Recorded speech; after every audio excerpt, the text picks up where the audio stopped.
Every person on this planet has either lied or been lied to at some point or another. Whether the intentions of the liar be good or bad, it seems that those who lie frequently become relatively skilled at it. Depending on the gratification that they receive from telling each lie, there are some that walk among us that even tend to become somewhat addicted to spreading false or misleading information, whether it be for personal gain, for protection, or even for enjoyment. There are many people out there that seem to find justification for each lie that they tell. Some even begin to lie to themselves as a way to continue this behavior and avoid responsibility for the lies that they've told in the past. Lies generally manifest as one of the following constructs: deception, half-truths, exaggerations, or pertinent omissions. Lying is a form of communication that involves two parties, the deceiver and the deceived.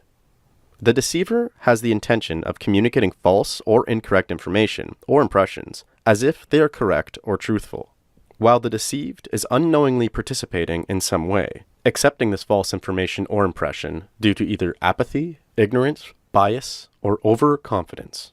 Since human beings tend to be naturally very gullible, a skilled liar is more often than not very successful at achieving the deceit.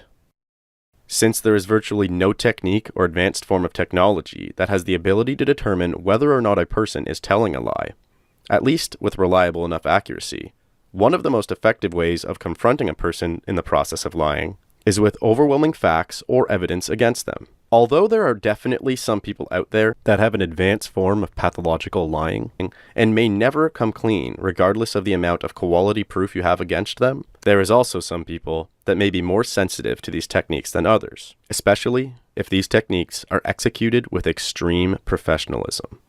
This is Bryan Greenwell. Bryan Greenwell and his then-girlfriend Jody Cecil were at home in their apartment complex in the Shelby Park neighborhood located in Louisville, Kentucky. They lived next to a couple named Daryl Wilson and Jennifer Kame, who tended to get in loud altercations fairly frequently.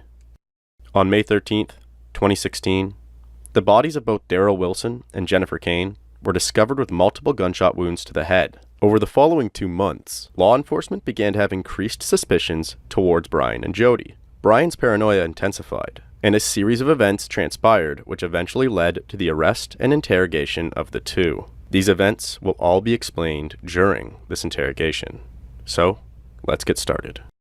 Hey Bryan, what's happening, man? What's happening? My name's Detective Royce, Detective Hogan.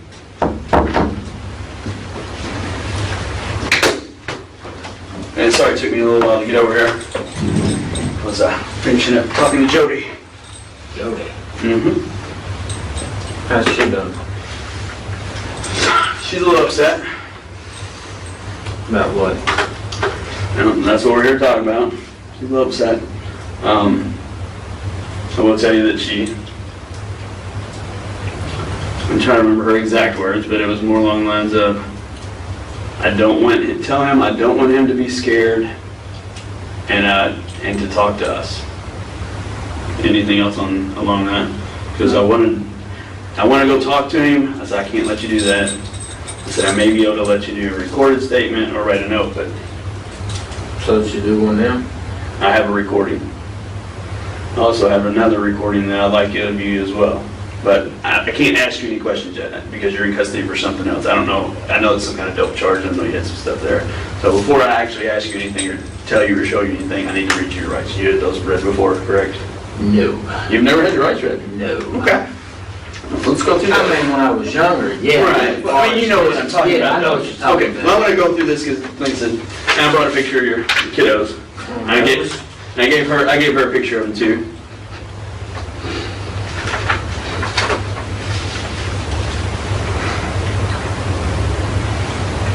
All right. Before we ask any questions, you must understand your rights. You have the right to remain silent. Anything you say can and will be used against you in a court of law. Right to talk to a lawyer prior to any question you're making any statements. Have him present with you while you're being questioned. Can't afford to hire a lawyer. Won't be appointed by the court to represent you before any questioning if you desire one. You may stop the question or making any statements at any time by refusing to answer further or requesting to consult with an attorney prior to continuing with the questioning or making statements. And those are your rights. And the second part of this form is just it's a waiver of your rights, and it basically says, I've read the statement of my rights, or I've had them read to me, and I understand what my rights are, and I'm willing to make a statement and answer some questions. I don't want a lawyer at this time and understand and know what I'm doing. No promises or threats have been made to me, and no pressure or coercion of any kind has been used against me. You understand what coercion means, right? Mhm. Okay. And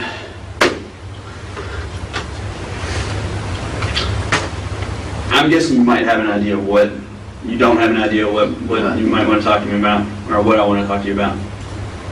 Okay. And it has to do with the apartment you guys used to live over on Shelby Street. Oh, well, yeah, man. Does that ring a bell? And that incident? Okay.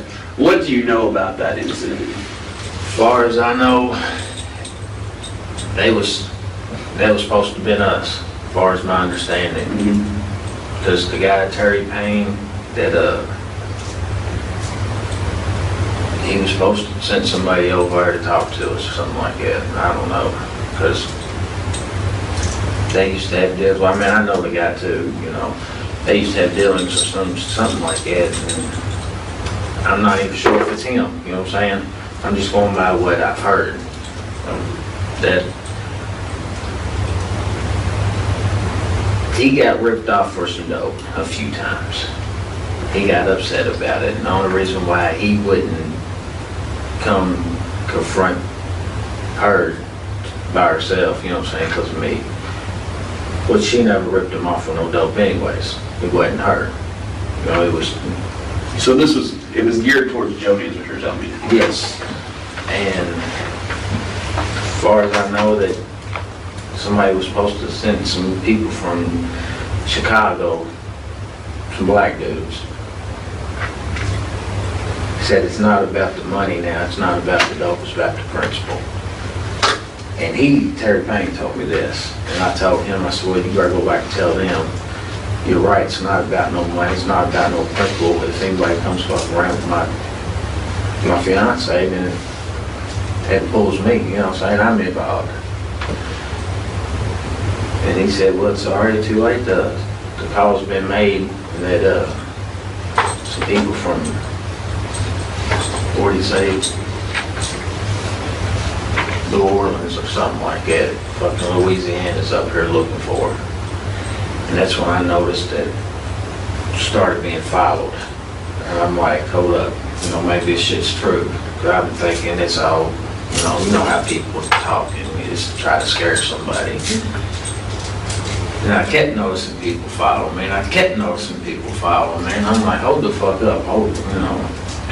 So I made a phone call, and I was like, dude, what the fuck's going on? He said, man, I told you. He said, I'll try to go talk to him. I said, dude, you better do more than try to go talk to him. And for the past, I don't know, month and a half, something like that, every time I walked out the door, I was being followed. And for the life of me, nobody believed me. I mean, I told everybody, I said, man, somebody is following us. Somebody's following me, or somebody's following you, somebody. And then I got locked up. What happened with that? That I'm not the dope police, so, you know, I mean, I heard y'all at the South End did a little tour, and yeah, hell, I crashed and burned, but I mean, not one time did nobody ever say police. Nobody said. I mean, the whole time that I told everybody I was being followed, I mean, I'd let people run up on me, and like, I'd take off. Nobody ever said cops, you know. So I don't know if it's the cops or if it's them or whoever, whatever, you know what I'm saying? I'm like, shit. So I've done what I know to do best, protect myself and get the hell out of that situation for a moment. But that situation, it was the same thing. 2 cars whipped up on me. Then once I took off, yeah, he hit his lights. I'm like, you know, I got a set of them lights, which I do. You know what I'm saying? I got a flashlight that turns, you know what I'm saying? You can click it one time and it says our flashes red, white, I mean red, blue, and them lights, you know what I'm saying? I'm like, so nobody's ever said, stop police, this is the Louisville, this is the feds, this is the whoever, you know what I'm saying? So I didn't stop. You know, even when we got back to the house we were staying at, not one time did anybody say, police. It's police, it's whoever, blah, blah. They just told me to get the fuck down or they're gonna blow my goddamn brains out. I'm like, well, there's a chance I gotta take. Either they're the police, and then once they all started coming up on me, I noticed it was the police, because I seen all the equipment and shit like that, you know, and I was like, well, maybe it's this cop, so I got down. Who all did you get arrested with that night? Me, Jody, Lala, and Chris. Does Lala have a real name? Everybody keeps saying Lala, and I'm like, I don't know who she is. Because I'm not the dope police, but I'm just curious for my own. It's Lord. I know it's Lord, I don't know her last name. It really doesn't matter for me. I'm just curious because everybody says Lala, and I'm like, okay, that's my name, Lala. It was on a kids' TV show, but. All right, let me take you back to that apartment on Shelby. How long did y'all stay there? And I just got out of jail, and I don't know if she's had it before I went in, or right before I got out, or what. I think it was I was on there like a couple of weeks maybe, something like that. Maybe a little longer. I know it's like between about 2 weeks, 2 or 3 weeks, something like that. And you guys never went back to that apartment? Yeah, we went back. You did? Yeah, we went back and got some of our stuff. Mm-hmm. I mean, we'd seen the landlord, nothing was ever said. We'd seen cops sitting there, nothing was ever said to us. So I was thinking, well, this ain't got nothing to do with us, I hope. Did you know those neighbors, or y'all talked to them? You ever saw them before? Yeah, we seen them. If I showed you a picture of them, would you know who they are? I'm pretty sure I would be. Yeah, I think, yeah, it was her. Now the guy.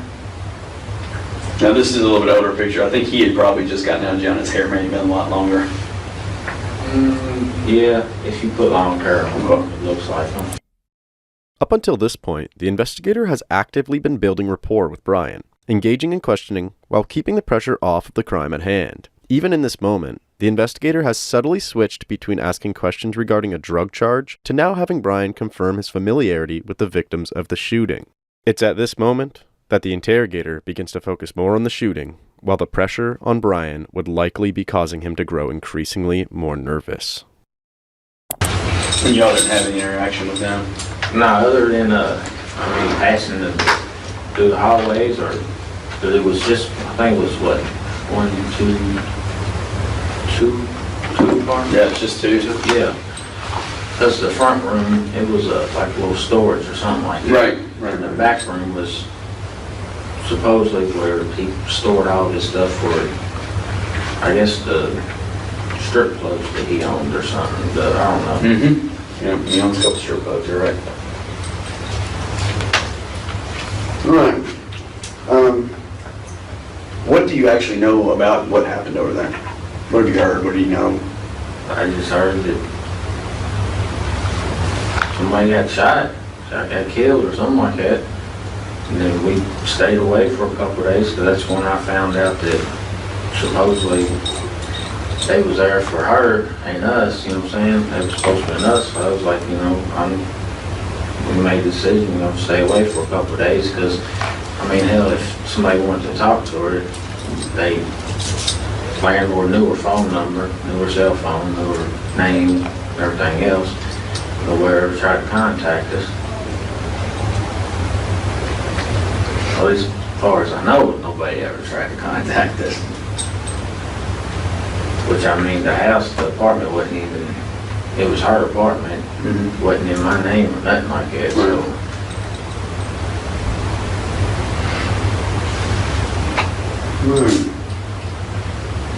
And you know there was 2 victims there? Did you know that? No. Both of those 2 people I showed you? No, it's just, they told me it was just the lady. Well, both of them were shot. And This is what I want to show you.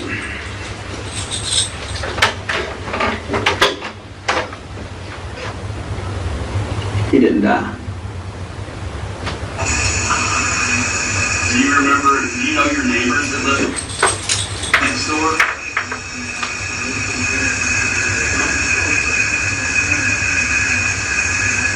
You know who they were? If I showed you pictures of your neighbors, would you know who they were? Yeah. Were your neighbors involved in any of this? Yes.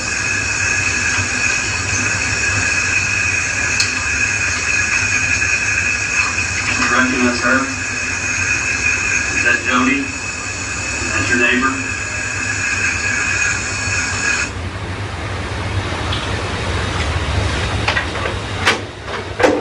So, that's just the start of it. But Okay, well, let's finish it. I've got a couple follow-ups here.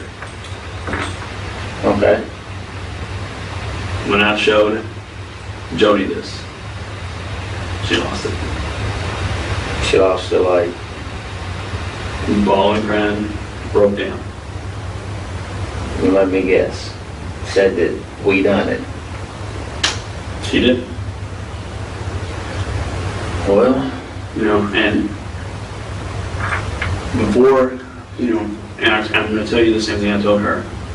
I said, you all have some important things in front of you. I said, bad things happen to good people. Sometimes people get put into situations and shit doesn't go as planned. I believe that's what happened here. I don't believe there was malicious intent going in. I think shit escalated and went bad.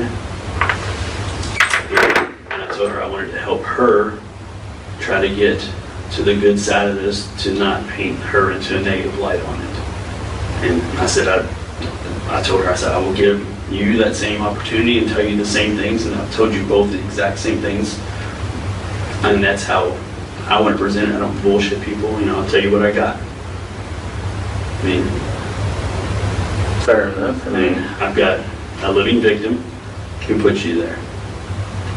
I've got Jody who said you were there. Now I want to hear from you what in the world happened. And like I said, I think something went wrong. I don't think you got there on. I want to hear the rest of it, what Jody had to say. What Jody had to say. I don't have Jody on video. He actually did, in fact, have Jody on video. I mean, it wasn't anything malicious or cold-hearted, you know what I mean? Like, it really wasn't like that. Thought you said you had her on a... I have her on audio recording. I just did it. I don't have it on a disc yet. I still have it on an actual recorder. Can I hear it? I don't know. Let me see if I can do that. I don't even know if I can do that.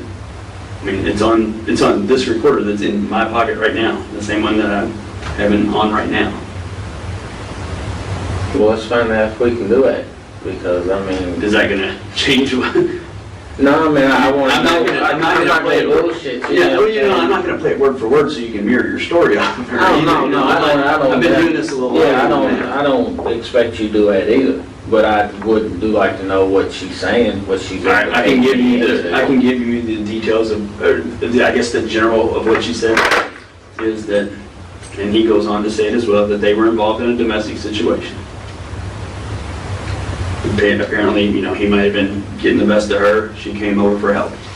You guys go back over to their apartment. It happened inside their apartment. He said you guys intervened honestly on the good side of this to start with, trying to help her out, and things went bad from there. Does that sound? Is that a fair statement of how things may have occurred?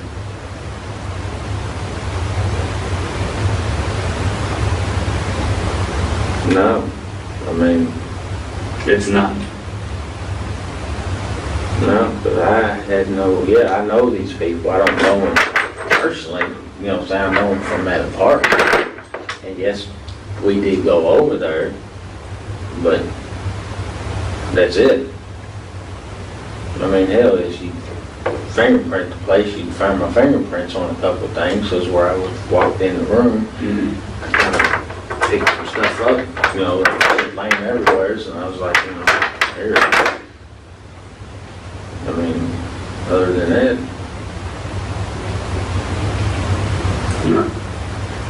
I know right now you're trying to figure out where to go with this, but I don't want you to start digging yourself a hole.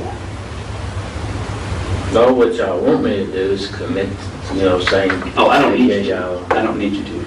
I've got him and I've got Jody's statement. I've got enough to walk out of this room right now. What I'm trying to do is give you an opportunity to do the same thing that she did, which is go at it at the angle we were trying to help and things went bad. It's a whole lot better than we went just not giving a statement and me going off of him. I mean, you think if I put a guy who's paralyzed from the neck down on a ventilator with an interview like this, up to 12 people on a jury, they're not going to sympathize with him instead of you? I'll take that all day long, twice on Sunday. Wow. You know, I'm a realist. You know, I'm a realist. I'm looking at it too. I'm like, yeah. I mean, as it stands right now, I mean, regardless of what I say, I'm fucked in this situation. And I'm trying to say that there is a little bit of an out here to make it better on you, to not make it look like, I don't believe you're a cold-blooded killer. No, I don't believe that at all. Nothing suggests that to me. I think you're a smart guy, and I think you got involved in a situation that you probably shouldn't have. Well, not to say you shouldn't, not that you shouldn't help somebody out, but I think shit went bad real quick. And I don't think anybody should be judged on just one thing alone. There's a whole series of events that happened here to get to basically where we are right now.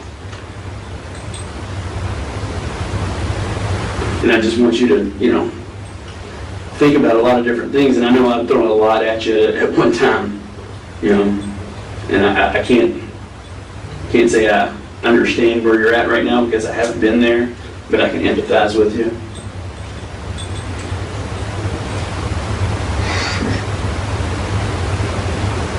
I do this every time.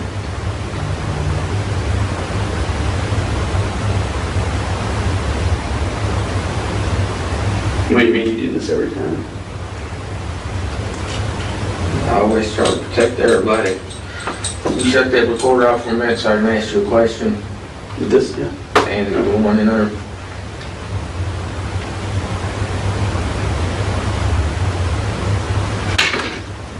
So anything that's being recorded, right? I don't know about this room because this is a corrections room, so I'd have to say, you know, I don't know. What happens if I go, I mean, because I know the story here, you know what I'm saying? I know the whole thing, what happened. What was that? I'm guessing I just got an email because this is my actual work computer. Well, look, how can I get Jody off of all this? I mean, I think she is the least culpable of anything that happened. You know, I think she was just there, and what he says and what she says really jive in line with the support. They support each other in their statements. But I mean, it's honestly just going through the story, and I think I know the story. If I told you the story, then would it sound anything like what I started it off as? A domestic thing that you guys got involved in. You end up in a fight with them, with a gun, it goes off, and I can't tell you any more than that because that's where, you know, by any chance does that seem like a story that of what may have happened? Whether or not the story the investigator fed to Bryan is completely accurate or not, the breakthrough in this moment is Bryan providing approval of the fact that he and Jody were involved in this attack. By Bryan saying yes, he has now inculpated himself in being involved in the murder of Jennifer Bain and near-fatal shooting of Daryl Wilson.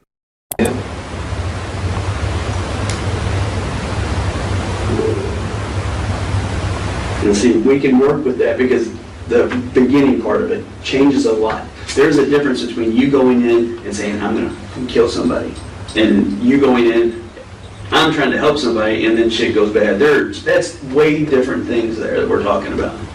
One's a whole lot better than the other. I mean, the end result was that people lost their lives, yes, but it's a whole lot different when it comes to talking to juries, talking about charges, those type of things. That is a night and day situation. Yeah, yeah, like you said, y'all can paint me out to be the fucking wow, man.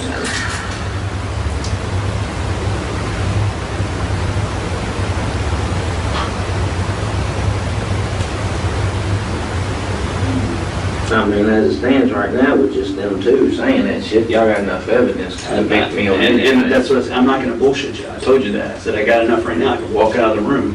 But that's not what I want to do because I believe in giving everybody a fair shot at this. I've been doing this 18 years. I don't bullshit when I talk to people. I don't play that whole mind game where I run around in circles and we talk for 6 hours. I tell you what I got. I tell you how good I'm not going to lie. If I got something this week, I'm going to, be like, hey, this is what I got. Here's your chances, 50-50. This is not a 50-50 chance kind of thing right here. I'll tell you that. Well, it's screw me all the way around. So that's why I'm trying to give you, I want you to see how I'm trying to let you get out in front of it and tell your part of the story on it. And Anyway, I can smoke a cigarette. I think we can probably make that happen. We let her go down to the basement and smoke one. And come back and finish up the story. Cool. I think we can do that. Just a quick note, for a murderer that approached this interrogation with the hopes of lying his way through, asking for a cigarette and a water seems relatively minimal compared to some of the other cases this channel has covered. Sit tight for a minute, buddy. Let's see what we can work out for you.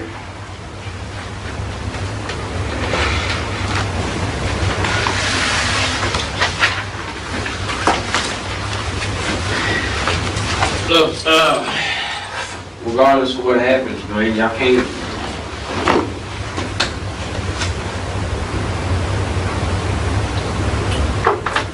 No, tell me. I mean, I think I know what you're trying to get out, and that's to me, you don't want anything to happen to Jody on this. Does that sound about right? Yeah. And I really think that's going to depend on a lot about what we talk about, what you tell me on this. I think I can minimize her involvement. Minimize it. Well, I mean, she is there. I mean, have you ever heard about doing a bank robbery? Yeah. You're the robber. You go in and rob the store. I'm just the driver. We both get in a car chase and get caught down the way. You know what charge I get? Accessory. You know what charge you get? It's a robbery. Yeah. I still get robbed. I mean, she's there with you. So she is a complicit. She is complicit in this. And not calling the. She didn't. There was nothing done on her behalf to help or stay or call or anything. So that's her little bit of a problem, but her involvement is minimal. It's kind of she did. Tried to. What'd she try to do? Tried to help. After they were shot? What did she do? And this helps her.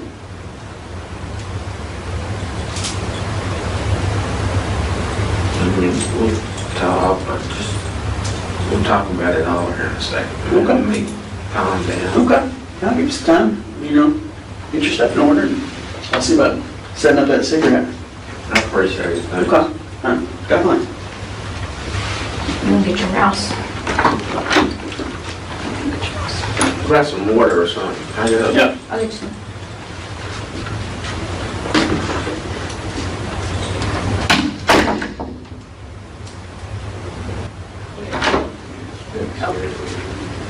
All right. We're gonna. Is Jody still down here? They already took her back to CCC. They're like a count or something they have to do at certain times. I don't know. We're gonna go as soon as he comes back there. We're gonna go downstairs. Now we're not gonna talk about anything that we talk about in here. It's just gonna be you to smoke get your thoughts together, okay? And we'll come back in and we'll talk tomorrow. Answer questions. Ready? Got your water, you okay? I appreciate it, thank you. You're welcome. Okay. Yeah. Wow.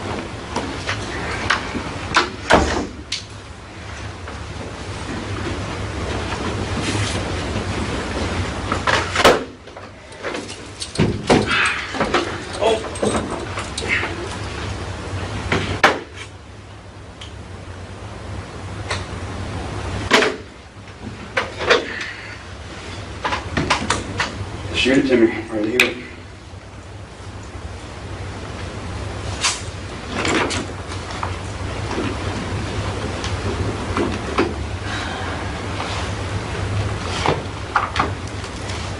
I mean, I've talked to some other people. I know it's been bothering you. Everybody has said that you've been acting different. It's really been bothering you. So it's been noticeable to other people. And take that weight off. Throw it on me. Get it off your shoulders, man.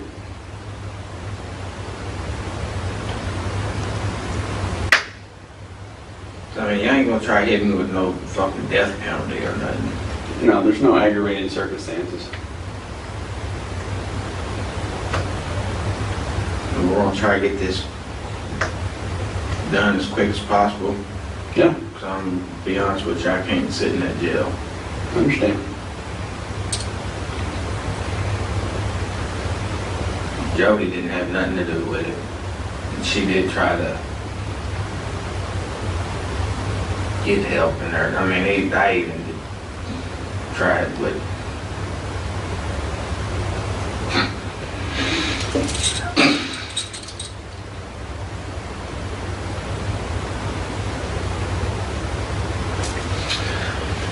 she come over, she said, he's over beating him. So we walked over, we didn't even walk in the apartment at first. And I was like, you know, what's going on? Jody didn't even go over at first. She was like, we can go over and see if you can just. I said, yeah, you know, so I walked over. The dude was over breaking shit, throwing shit, cussing her.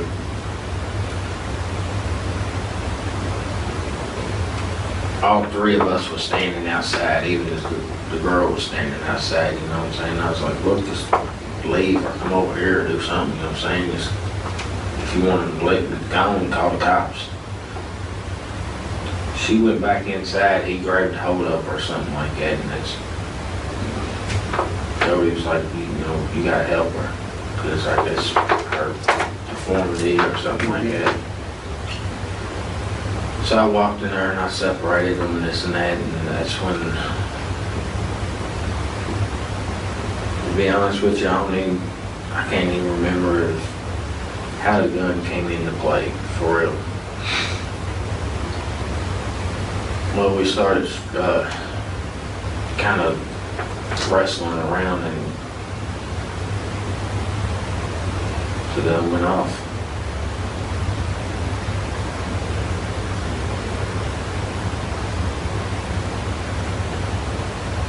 And then it went off again.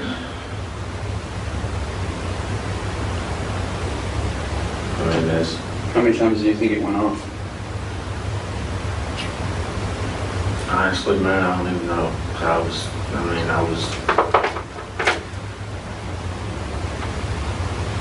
I blacked out or something like that. I don't know, man. It's like, I'm guessing 2 or 3 times, something like that. I remember hearing 3 gunshots. But do you remember which one you shot first? No, honestly, because I was just, I freaked out. I was like, man, what the fuck? I came over to help somebody and this shit happens. And I think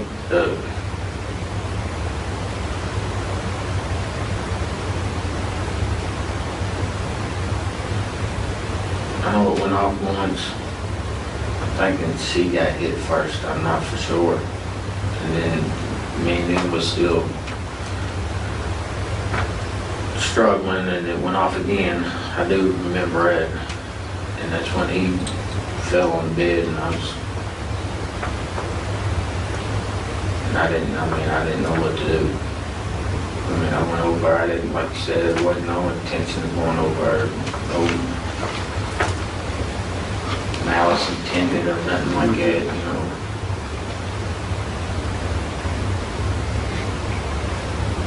Do you remember what time? I mean, I know this happened on Friday the 13th is when we were there, and it was later in the afternoon when we got there.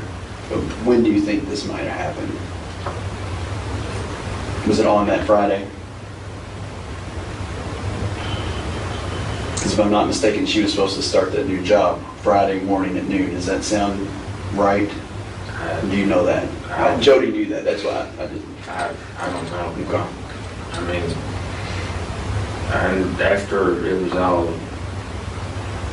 done and everything, I might have heard Jody say something about she was supposed to start a job today or something like that. I was like, man, what the fuck, man? Now what do I do?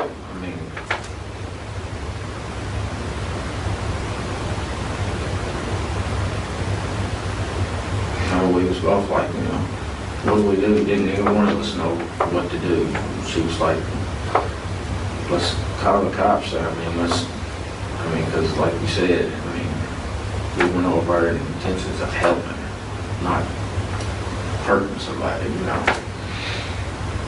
And Jody never entered the apartment whatsoever, as far as I know of. You know. She told me that she did. She said that she didn't go into the room that you guys were in, which is the back bedroom, but she said she made it into a part of it.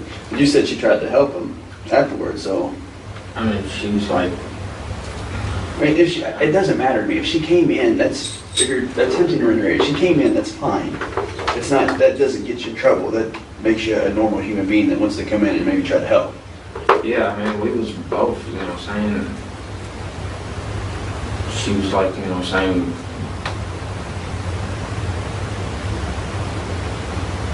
well, actually, I was kind of like, I was standing there and I turned around and looked at her at the door, and I was like, well, what do I do?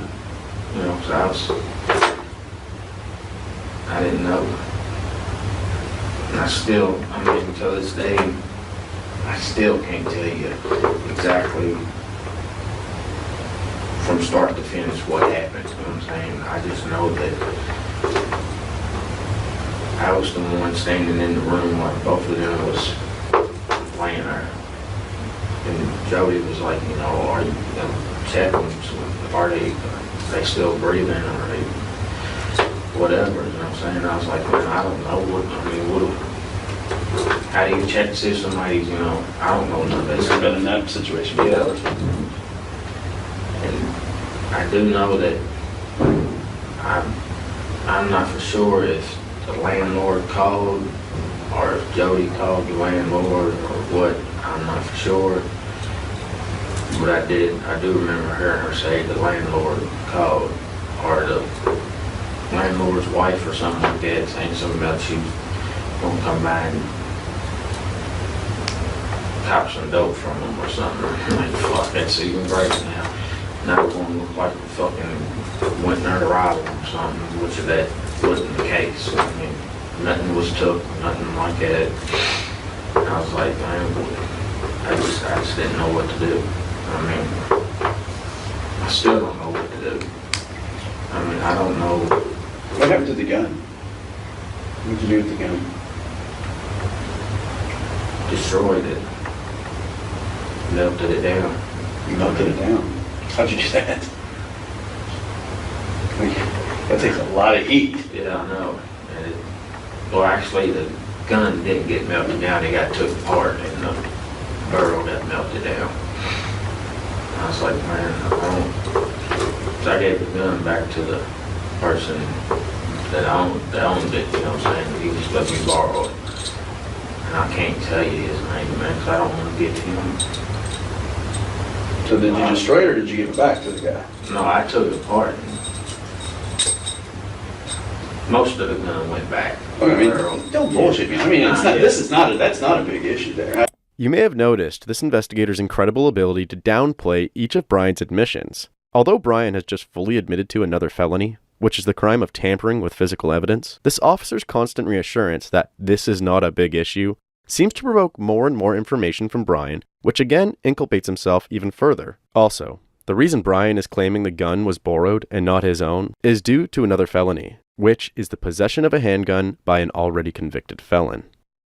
And I'm just trying, my main thing honestly is, well, yeah, I would like to recover it, but I just want to make sure you just didn't toss it somewhere and some kid finds it. That's more what I'm worried about. Yeah, I made sure that it wasn't no kid or no innocent bystander or nothing like that was going to kind of pick it up. I mean, Yeah.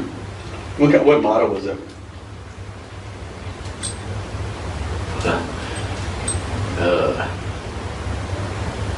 Well, I know what caliber it was. I'm just wondering what model it is. Taurus, I think, or yeah, I think it was a Taurus. I'm pretty sure it was a Taurus 40. And you know, I know it's a 40, but I'm just curious. And,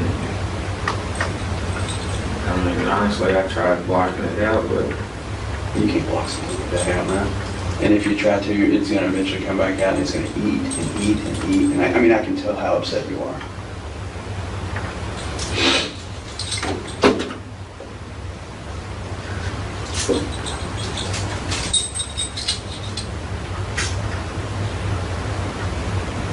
I never.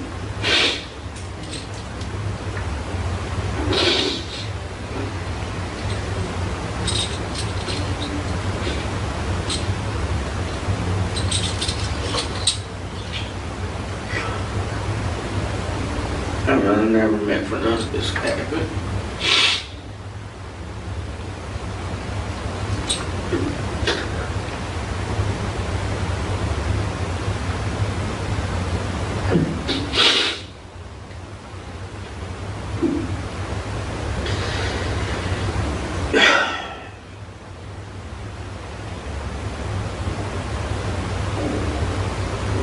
I don't know what else to say besides, it was me. Is there anybody else there with you guys?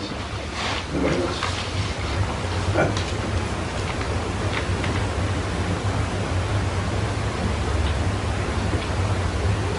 Did you have the gun on you when you first went over there? Is this I went back and got it, or you have it on you when you first went over there? I had it on me Okay. because the situation that fucking everybody was saying that people was out looking for her and this and that, and I was like, I got you. so I kept it on me just for her protection, I wasn't gonna let. I understand.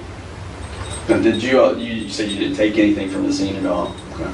Did y'all leave anything, or by any chance, did y'all lose anything? Honestly, I don't Okay. know. I mean, I didn't even try fucking finding the shells that came out of the gun. I was just like, I was just dumbfounded, pretty much.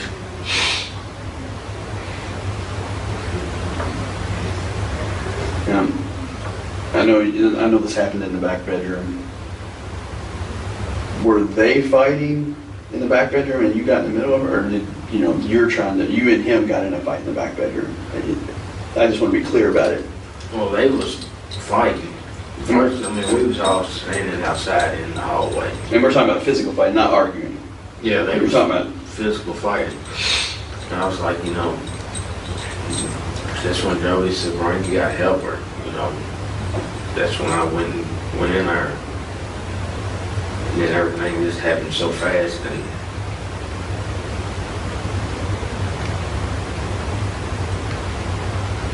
the rest.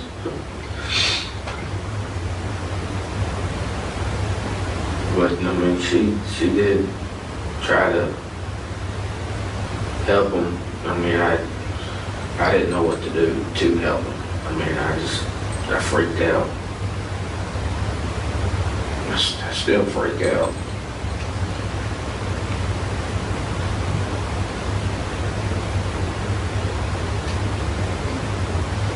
Well, I'll tell you what, this whole thing, this whole situation, I mean, it sucks. And I mean, I was right. Was I not right from the minute I came in here and how things went down? Yeah. You know, and I still believe, you know, bad shit happens to good people all the time. But this series of events doesn't paint you out to be a cold-blooded, calculated, I don't give a fuck killer. I mean, shit happened, yeah. There's nothing we can do about that now. But the way that we have presented it, as you coming over to help, you know, there's a big difference. I mean, correct me if I'm wrong, would you see a big difference between somebody who doesn't give a fuck and coming over there and just shoot people, as opposed to someone who was there for a purpose? And I can confirm that purpose was there was a domestic fight going on, and you get over there and shit goes bad. Yeah. There's a big difference there.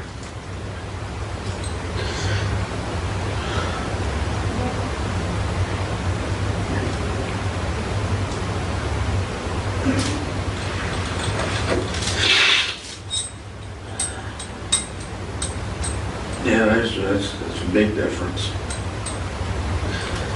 I mean, I didn't even, should have just went with my gut and just stayed out of it. But I'm not that type of person. I mean, if I see somebody need help, I'm gonna try to help.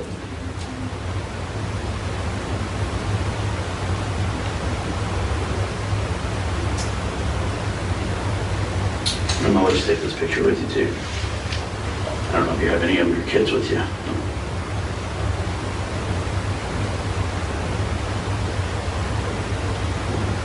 Because I think because of the way we talked here tonight, that getting to see them is gonna come a whole lot sooner than it would have been if you'd have told me, no, I'm not talking, walk out of the room. I mean, it could have happened either way, and man, I still had enough, you know? Yeah. So that's why I really, that was what I was really worried about, is that you wouldn't understand how important of a chance that I was trying to give you to get out. I mean, you were in a hole. I mean, and you're still in a hole, but it's definitely not as deep as it was with your story out there. And it goes a long way with prosecutors and defense attorneys and judges and jurors.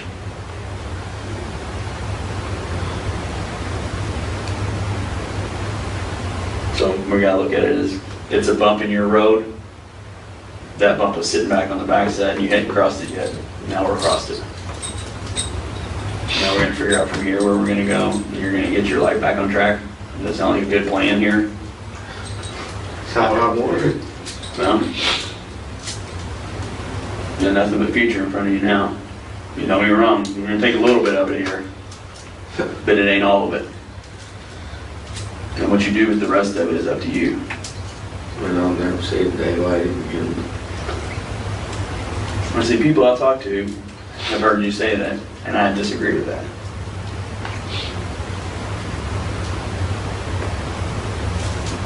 You gotta remember where we are.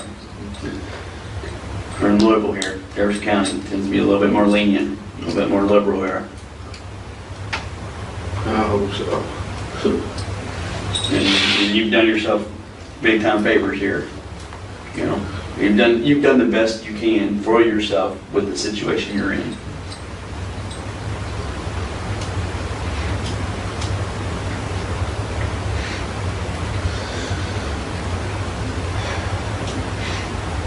I'm gonna go out here and I'm gonna talk to the corrections people, make sure they know about everything. Any questions you have of me right now?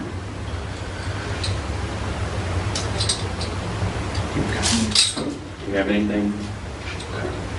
All right, sit tight. Back with you in a few minutes.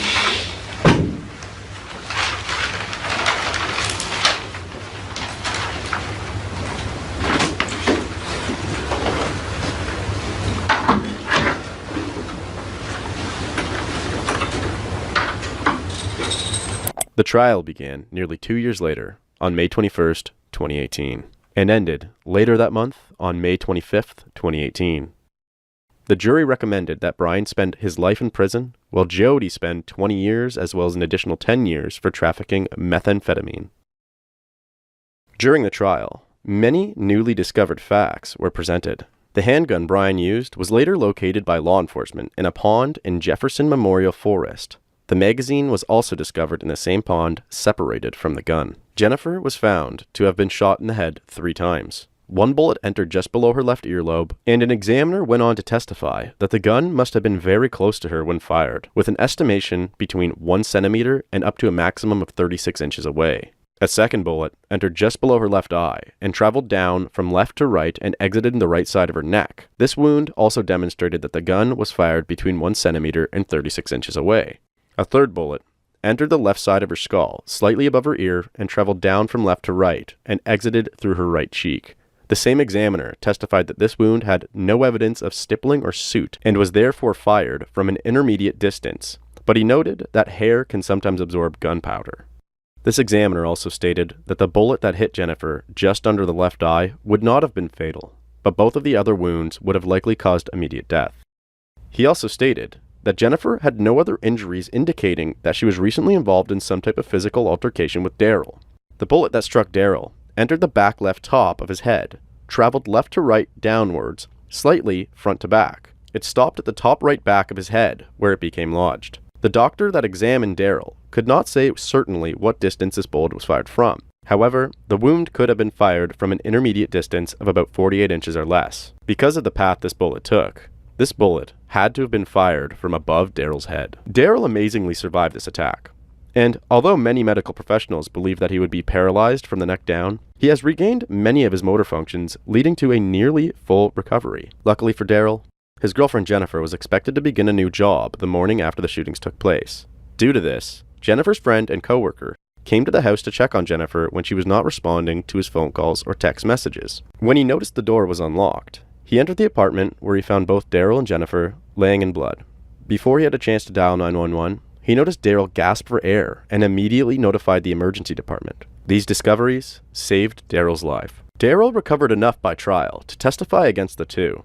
Though Daryl's memory of the shooting was not complete due to injury, he was able to explain the moments leading up to the shooting and stated that he and Jennifer were arguing, but that there was absolutely no physical altercation between the two. He also stated that he remembers being shot and then blacking out, but that he believes Jennifer must have been shot after him, due to having zero memory of her being shot before the blackout. When Bryan Greenwell testified for himself, his story completely changed. He now stated that he was on his 3rd day in a row without sleep due to being high on methamphetamines. He said he was laying down watching TV until Jennifer came pounding on the door. He then said Jennifer accused Daryl of beating her and asked Bryan to come back to the apartment and help her. So Bryan quickly tucked his gun into his waistband and headed to Jennifer and Daryl's apartment. He went on to state that the argument between the three started at the doorway but quickly went to the back bedroom, where Daryl pulled out his own gun and shot Jennifer 3 times. Bryan then tried to protect himself and wrestled with Daryl to remove the gun. At this point, Bryan's gun had fallen out of his waistband during the wrestle, and when Bryan was able to get a hold of Daryl's gun, he simultaneously knocked Daryl onto the edge of his bed while Daryl's gun went off and accidentally shot Daryl in the top of his head. He then took both weapons and tried to dispose of both. Bryan Greenwell was found guilty of all charges and was sentenced to life in prison with the possibility of parole after May 26, 2037. Jody Cecil was found guilty of all counts and was sentenced to serve 20 years behind bars with the possibility of parole after July 8, 2033. Bryan is currently residing at the Kentucky State Penitentiary, while Jody is residing at the Kentucky Correctional Institution for Women. One thing that seems crystal clear at this point is that due to Bryan's meth addiction combined with his pathological lying tendencies, we may never know exactly what happened that night.